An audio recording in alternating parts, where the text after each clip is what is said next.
This is Susie with Century 21. I'm going to be teaching you about how I went from 0 to 40 deals in my 5th year in real estate. Hit the like button, give us a comment, let us know what you think, but make sure you watch this one all the way through. You have to hear her advice on this one. Thanks, guys. One shot, now the future is yours. All right, what's going on, BE3? What's Jeff Beggins up? here with you, and Mike Puma. we have a special guest with us today. Susie. Just Susie, you're so popular now. You just Yep. have Just No, Susie. we don't even need a last Witzigman. name. Susie Witzigman here in beautiful Tampa, Florida. Yes, and she decided to join us on the pods. The pods. The pods. The pods. So this is the continuing series that we started recently called What's Working in Real Estate, and Susie is a great example of what's working in real estate, right? And you're doing a phenomenal job. And what we're here to do is kind of bring some value and empower, educate, and encourage to other agents who are looking to get to a next level, right? And you've gone through a bunch of next levels in your career. You've been in the business now for how many years? I've had my license for about 5 years. And what were you doing before you came to us? So I was working at Keller Williams. I was working for another team, just doing phone calls, trying to get appointments with listings and buyers and things like that, cold calling. So you're an ISA just banging out numbers just to get leads and appointments for somebody else. Right. That's kind of what was happening for you. And then what you kind of realized, 'cause I remember when you came to work here, is you were doing all this work and somebody else was getting the glory and the money. Right. And then you were like, hey, I'm the one doing the hard work here. Maybe I'll start doing that for myself. And then you kind of made the switch and transition over and started doing pretty well, right? It was up and down, yeah. Which everybody can relate to. This is real and raw, which fits well with you. But I have a quick question. So why come here and not do that at Keller Williams? I came here, I just started interviewing and looking at different companies. When I first interviewed here, I think just when I walked in, it was a different environment. You know, meeting John and, Russell was actually the one who interviewed me. I just thought it was a really relaxed atmosphere. The agents were a little bit younger. It just seemed like everybody was a go-getter knocking on doors. I wasn't really seeing that where I was at. Got it. It is an interesting culture of people to kind of really working hard and banging on doors and making the contacts, which is something you didn't see, especially in our marketplace here, that was full of kind of, would you say, established people that have been kind of had a foothold for years. And then we kind of come in and really start banging the doors and pounding the phones and getting business and market share. And now we've established ourselves pretty well in this market as well as other different markets that we're doing. So I want to talk about what you've done so far this year. Now we're just in Q3 right now, which is really good. So you have 24 deals closed already this year, and we've got 5 more pending. So there's 29, plus you got a bunch more leads coming in here. So the average agent in the U.S. is selling 4 to 5 homes a year, and you've got 30 on the books already, and it's just Q3. So you've got to just take a second to remind yourself that you are kicking ass and you're a really awesome agent. We're proud to have you on the team. Thanks. Right? And I also know that I've seen kind of the growth of what you've been able to do. And I know there's a ton of agents watching. We got people watching from all over the world on this now, which is really awesome. And a lot of people are still in that stumbling block around. So I was talking with John a little bit before this, John Lum, who's one of our partners here in this office. And we're saying, what are the words that really come to mind when Susie comes to mind? And A lot of them we can't say here on the air. So the ones that made the list that are appropriate for air are really, it's fearless was the best word, right? Okay. And I think that's a huge important trait and quality for any entrepreneur and any business person, because you just do things and you don't really care if it works or not. You're just going to go do it. If it doesn't work, you do something else and you just keep going, which I think is a really cool trait that you have and a quality that equates into success, right? And I know consistency is another one that came out. And so fearless and consistent are the 2 words that really came up to kind of define what you're doing. And a couple examples of consistency. Puma, talk about one of the ones we were chatting about earlier before. Yeah, well, I think one of the things that I take away from you in particular is, and there's a few agents that I know do this in our brokerage, but if you're watching, the balance that you've created for your business is what impresses me, because there's a lot of agents that do 20 to 30 deals a year. And because they're busy, they're not going to take, other business that's offered to them. And you jump on any opportunity, and it's giving yourself at bats that leads to you building the business that you've built in only 5 years in the business. And that is important, because I think a lot of agents, especially as they get busier, start saying no a lot more because they don't feel like they need to. But in reality, you're always looking at that as an opportunity. So anytime I've ever brought a deal to Susie, some good, some not so good, she's taken it, right? And I know that when I give it to her, she's going to run with it, which gives us as a brokerage a lot of confidence. And so one of the deals recently, which I think is really important to tell this story, I gave that lead to you almost a year ago, right? And we went together to look at that house, and it was a cool, unique house, but the guy wasn't ready, wasn't there at the stage yet. And it was going to take follow-up. And you consistently followed up with him to the point where he calls, a week ago? Yep. And says, hey, I'm ready. Can we list it? Signs a listing agreement, just like that, right? But had you not followed up consistently, that never would have happened. And he would have gone to that place mentally that he was ready to go, and he would have called somebody else, right? And that's key. I think that's the difference between you and a lot of other agents. Well, I think most of the people that I meet aren't ready to do anything right away. It's kind of just the ideas forming in their head. So follow-up is crucial. Huge. And I've made mistakes with follow-up, and that's how I've learned. It's like, I didn't follow up, and then they listed. Like a year later, I was like, if I would have followed up, and I can. I think that's so important what you just said, because this is what we all need to remember. Nobody is ready when you first get in touch with them. No. Mm-hmm. Nobody. There's no amazing hot lead that's ready right now. It just doesn't exist. It's not even a unicorn. It doesn't even exist, because nobody's ready to do anything. They're in the process of an 18 to 24 month buyer cycle before they'd make the decision to actually do something. And so you're smart enough to realize that, there's nothing you can say or do to speed up somebody's timeline. They're either ready or they're not. Right? Well, I think especially when you think about the business we are in, right? It's not a spontaneous decision, right? No. We're not going and buying or selling something in a store. So most people know that if I list it, it's going to take a while. And so they prepare for this and they plan for this. And so there's no incentive that says, I've got to go sell this tomorrow. Right. And so that doesn't exist. It's not the nature of the industry. All right, so that was a 1 year example. Let's talk about one that was a 4 year ago deal. Let's go a little back in time. First year in the business, don't know shit, right? Starting to figure your way out. So I was knocking on doors. I met this young lady. She's like, yes, I want to buy. Great. Here's a lender. Reach out to them. She was qualified, but the timing wasn't working for her. So I just kept her on a search in the MLS, just would reach out periodically, and then she just closed last month. So it's been 4 years. I'm going to rewind this. 4 years. Yeah.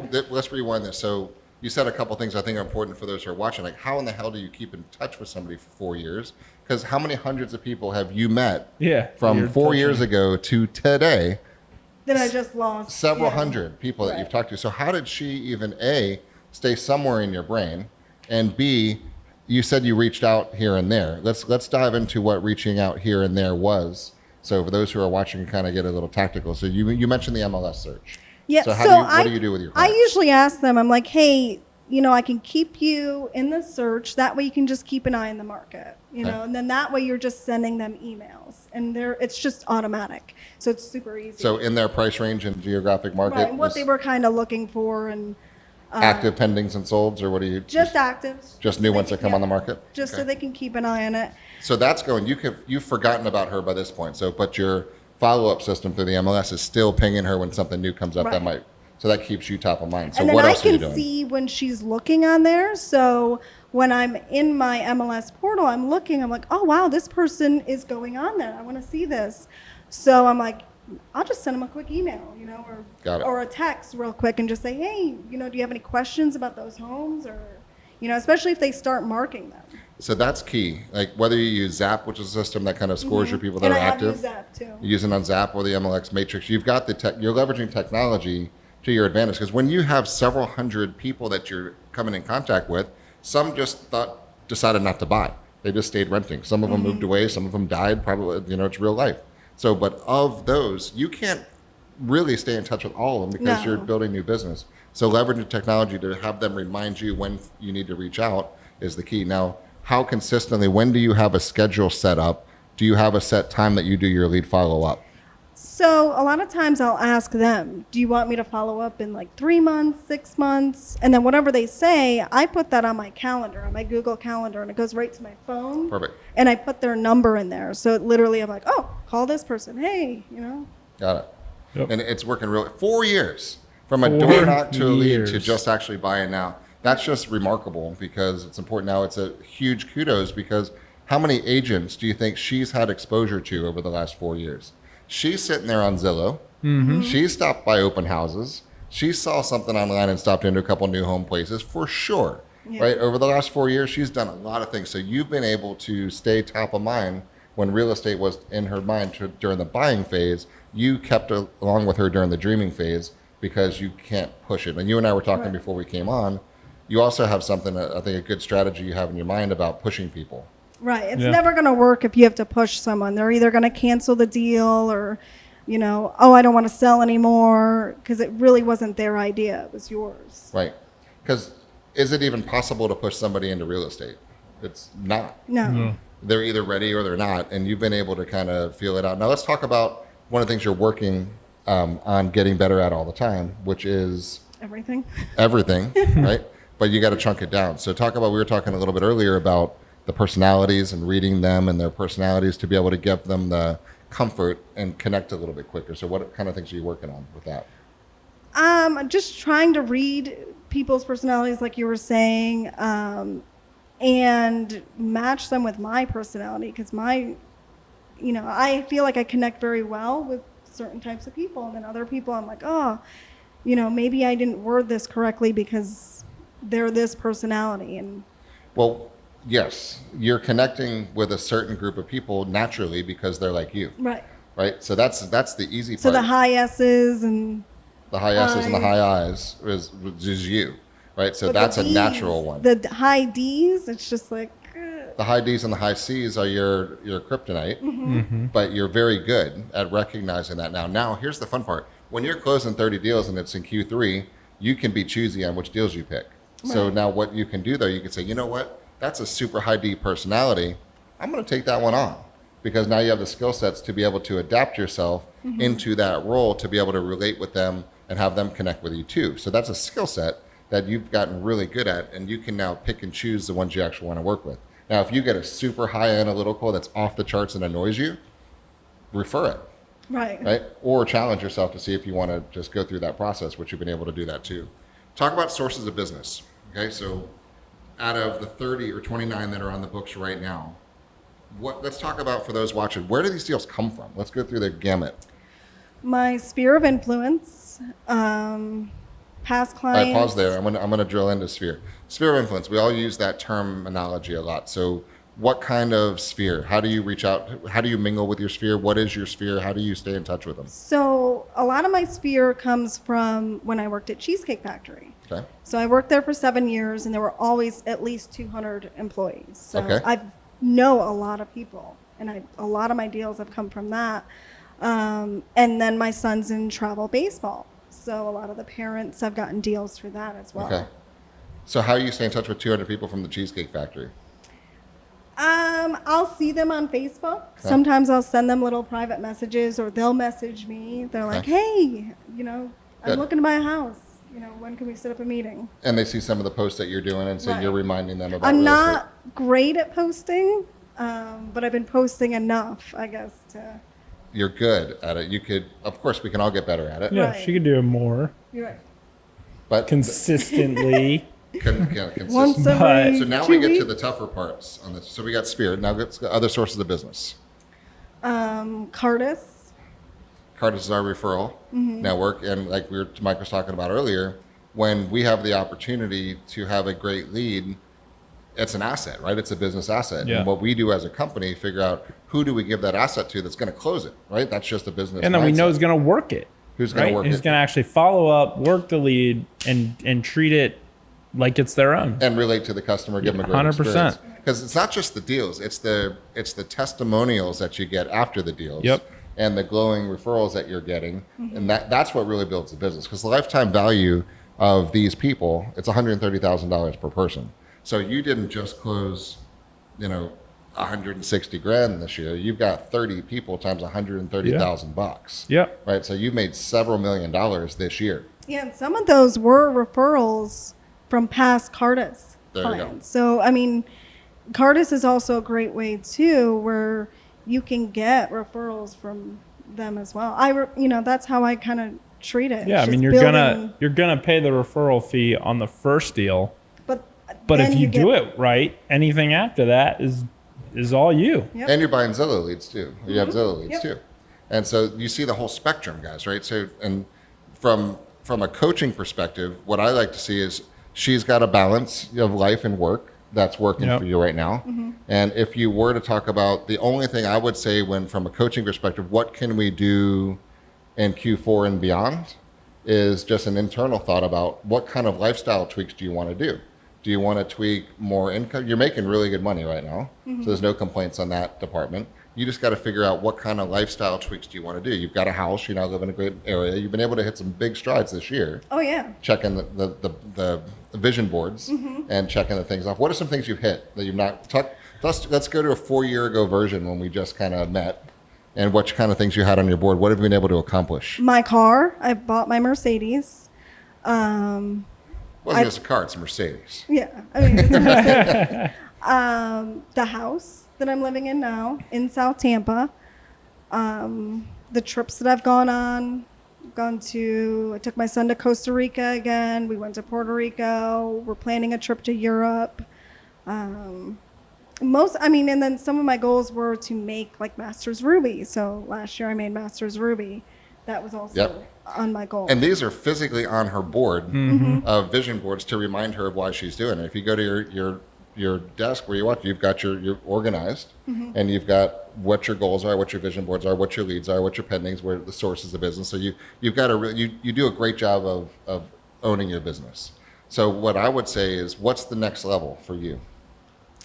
I think getting back into having a schedule where I'm prospecting again and just really sticking to that, because I've even closed like cold calls this year too that I made last year. So I think doing that the next year business is going to be even further. So this is kind of cool. So the 30 deals already in Q3, right? I want to keep stretching that because that's another 10. That's probably a 40 deal year, Yep. right? Or if that's phenomenal business, right? So the only thing you can do is make more by by doing less, right? That's a possibility too, because you know how to hunt and kill, right? And that's a different skill set than farming or receiving leads, right? Some people are just at the mercy of whatever comes to them, and that's not you. You're able to go get, grab, and take what you want. So with your skill set of being able to prospect and do those things, you can say, you know what? I mean, how good was that $1 million expired listing you got? That was great. Okay. But listen to the the terminology, the expired listing that you went out and got, right? That's a skill set that you now know you can do. So what you could do differently is say, wait, rather than 10, what if I did 6? And what if I only targeted the neighborhoods that have $1 million only homes? So if we do 20 or 30 deals in the $1 million price point, the investment house portfolio starts to grow. Right. And then the retirement accounts start going, and the college accounts for the side, for all of the things you want to go do. So what are some bigger picture goals for you from a lifestyle perspective? I think working on like that bigger price point, like you were saying, and I even find that like the smaller the deal, the more work you end up doing. So it would be nice to do less deals and make more money, like you were saying. But And then the ones that come to you, I mean, the $200,000, $300,000 those are price great. point, They sell pop, so fast. right? Some people just call them Yeah. popcorn. They just kind of keep on just cranking. But the $1 million ones sell too, right? We happen to be in a marketplace that the norm is $1 million, $1 million, $2 million, 4 homes. Just throw a rock around, right? Yeah. So the question is, when you think about where you're going to allocate your time, that's the decision that you have total control over. And with tools like Remine or targeting and all the things that you do now in expireds, you can pick your price point. FSBOs, you can pick your price point. You can go into just a marketplace and just say, I'm not going to leave where you live, right? You're surrounded by $1 million homes.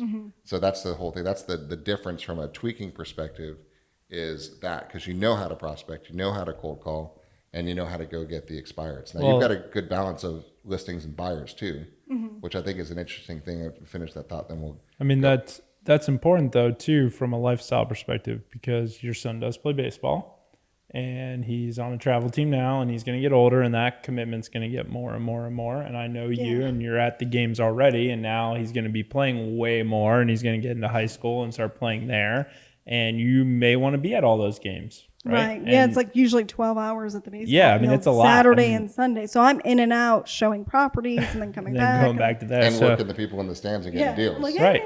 So it's important to think that through too and say, hey, in the next few years, he's going to be X and he's going to be in high school playing, and they're going to play during the week 3 games, and they're going to have weekends, and I want to be there. And so how do I get myself to the point where I can be at all those games and still have the level of income that I need coming in? And that's going to be a strategy then that helps shape your business. But I think going back to one thing you mentioned earlier with all the balance in your business, for those watching, the key reason that all of this works, there's one reason this all works for Susie, is because she follows up. The Zillow leads, the going out and getting all the leads, even knowing how to hunt is different than knowing how to follow up. And there's a lot of people that can go get the lead, but aren't going to follow up with that lead if they don't do something right away. That's right. And to me, like, if you don't have that, if you don't hone in on that skill set, you're wasting your money buying Zillow. You're wasting your money running Facebook ads. You're wasting your money taking a lead from your broker because you're investing time and energy and effort to try and sell it. And you're wasting your time and money because once you start adding it up, like I said, I've lost deals, because I didn't follow up. But once you start adding it up on a piece of paper and you're like, okay, this could have been this could have been, and then you're like, oh, I'm never doing that again. Yeah. Yep. Starts to hurt way more. That's what Jeff did. He was like, when I coached with him, he was like, look, you lost that on that. You lost that on that. Yeah, how much was that? What could he have done with that money? Has he made you cry yet? He's really good at making people cry. No, I don't cry. It's coming in this like new thing. Fearless. Not here. Not She's here. a tough one. You need Maybe in the car. you need to step up your game. You need to step up your game because I don't think you're going to get Susie to ever cry. You just brought up a good point though, Puma, that when time constraints come in and you want to shift your lifestyle priorities and you don't want to change your income, you're going to have to make a shift. What I'll work with you on is making the shift from a buyer side to a listing side. Yep. Because the flexibility that comes in life of controlling your inventory is it. You can control showings. You can control the times. You can have somebody meet people. You can do things. When you have the inventory, everybody works for you. When you're showing people other people's inventory, you work for them. Yep. So to be able to say to a buyer, no, I can't on Thursday at 4 because I'm in Lakeland to watch a baseball game, they're going to be like, right. But when you have 3 listings and there's 4 agents showing your listings, they're selling it for you. Yeah. Shoot me the offer, right? So that's going to be just kind of a business-minded set as we build into that time period. Say, okay, rather than 30 deals and having, 16 of them be buyers, let's switch that a little bit over to the listing side and start creeping that up to that side of the world. So that's where I think it's great. So the buyer side, and it was funny because we were talking about this before. I said, what do we really like better, listings or buyers? And the answer is depends. Right. Depends on the client. Yeah. Depends on through a few things. And so what I think you've done well from a business perspective is what's a good listing lead? What's a good seller? Someone that has to sell, someone that is either moving somewhere and has a specific time frame or just has to sell because of the life. Has to sell their house. That's a real one. Yeah. And you've been able to sort that out. If you're not ready to sell, you're not a good listing lead. Right. If they're just like, well, we could try this. If you give me $850, I'll sell my $600,000 house. That's really not worth your energy. Right. So you're able to find it. And what makes a good buyer? Someone that has to move. Like either their lease is ending or they sold their house and they have a closing date and they have an actual time frame. And they know what they want to buy. And they're pretty reasonable and are like, oh, okay, so this is what 300 will get me. There you go. But you're educating them along the way too. Right. And you're helping them, you're guiding them through the process. So that's what I think. So for those watching here, the power of pre-qualification is something that you hear, but you can't really appreciate until you go through it And then so lead follow-up and pre-qualification is the only way Huge. you could be doing this volume of business. Now, Right. I'm curious, of the 30, let's say 30 deals, how many of those came from you hunting versus broker generated leads to you? Do you know? I'm not sure. I'd have to look at the numbers, but probably kind of half and half. It's maybe in thirds because Zillow is part of it too. So Okay. But I mean, I think it's important, right? Like to understand that the only reason that she's able to hit the volume she's hit is because you're willing to accept the opportunities that are coming to you as well, right? Otherwise, you essentially cut that number in half.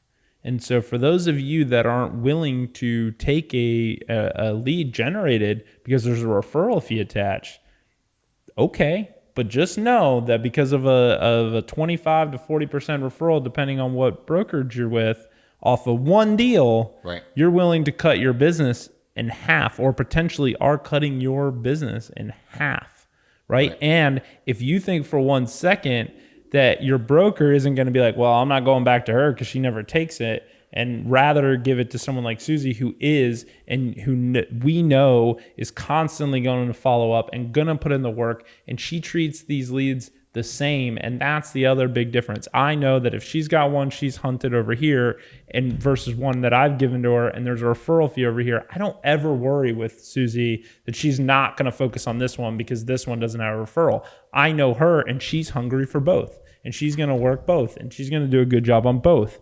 And that is key. And so for me, that all that will do for you is it's helped supplement or maybe even double your business, but it also is going to create future opportunity because I know I'll keep feeding you, right? The brokerage is going to keep feeding you because you're doing a great job. And that, I think that's important for any agent that's watching. How important is having fun?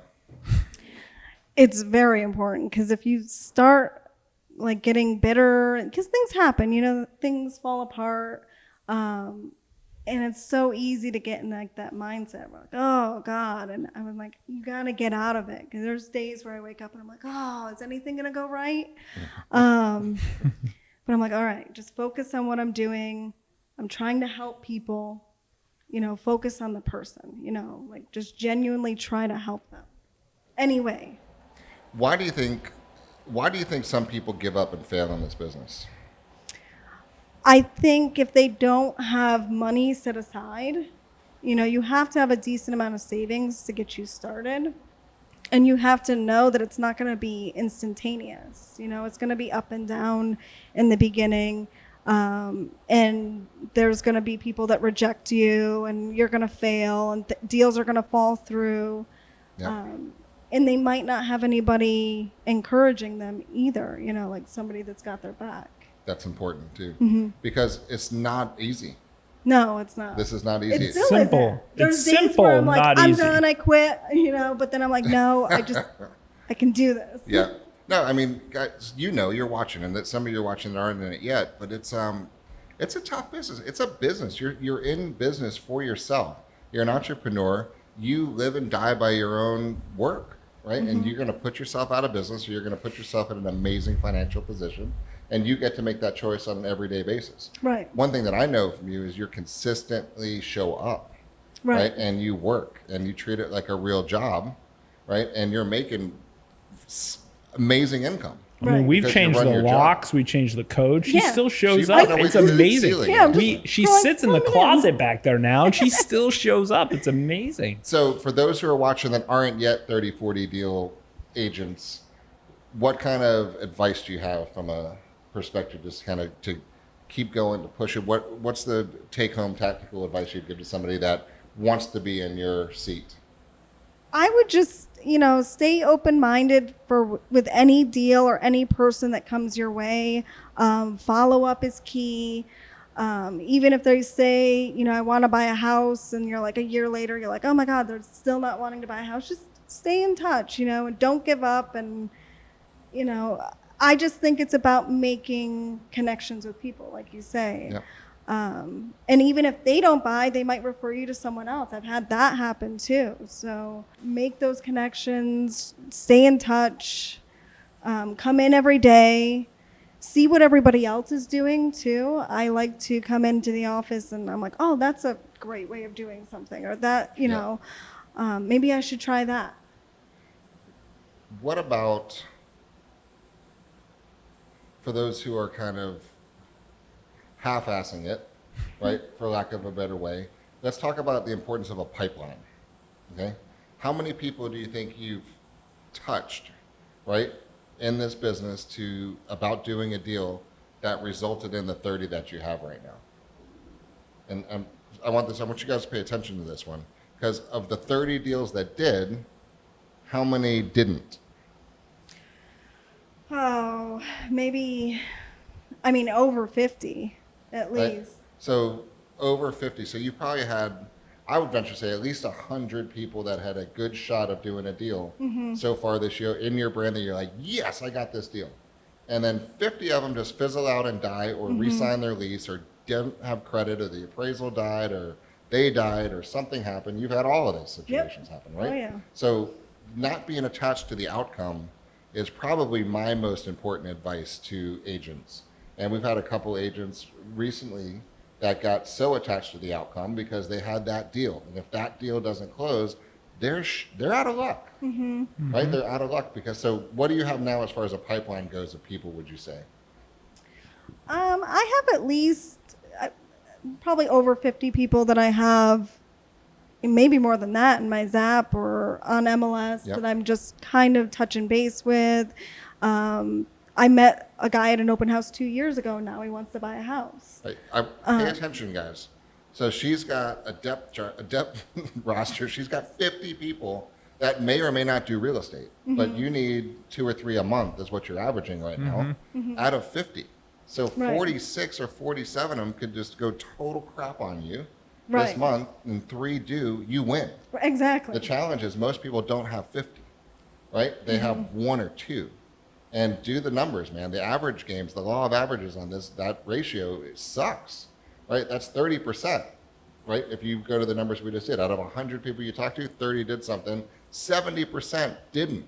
Right. So if you've got 10 leads and you're banking on those 10 leads, 7 of them are crap, or they're just not ready yet. They're just not ready yet. They might all be crap. They might all be crap. But I think that point, though, is important because the key is she set up a system, right, that allows her to turn different levers when needed.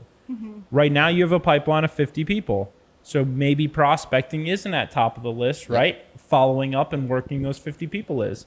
If that 50 people dwindles to 5, guess what? I'm turning this lever over here. Yep. But the key is, but you know how. Right. She's got this skill and the lever to turn because she's built that system that says, hey, I've got this skill set. I know how to do it. I'm going to do it. I'm going to get it filled. And then I'm going to turn this off because this is the problem. Some people think they need to prospect all the time, no matter what. And because they're doing that, they neglect these systems over here. And so it's key. And the only reason you're able to do it and constantly have that pipeline is because you've created a framework that allows you to do that, right? It's not by accident. And I think there's a lot of people out there that are just working by accident. And it's not an accident. It is, I have this, and I focus on this right now. Oh, I need that. Okay, I'm gonna go open that up. And that's key.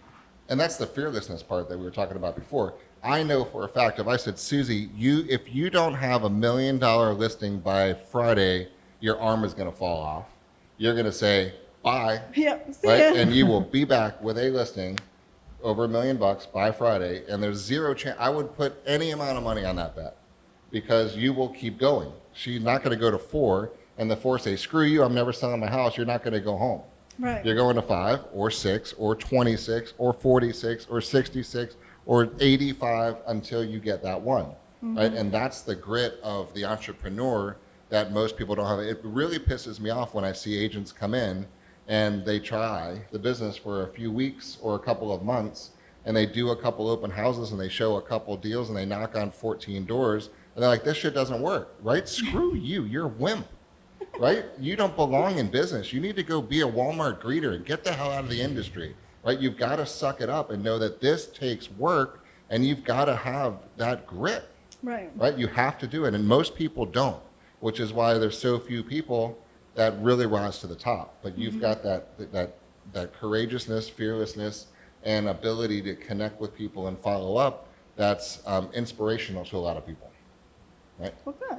So parting thoughts, parting words. Oh God, I got to do the last words. Yeah. I think if you're out there and you're just getting your license, or if you're new to the business, I would say, like I said, come into the office, talk to people that have been doing this for a while. Just keep at it, because it's not going to be instantaneous. You're going to have to keep working on it. Try different avenues. I keep trying different things. I'm like, well, maybe open houses. And then I get deals from that, and just try to be as open-minded as possible when it comes to this business. And you're still 5 years in, still new. Oh yeah. So what I'm excited about watching is the evolution of Susie. And as you sort through all this stuff, you're going to realize there's stuff you just don't like to do, right? So you just choose not to.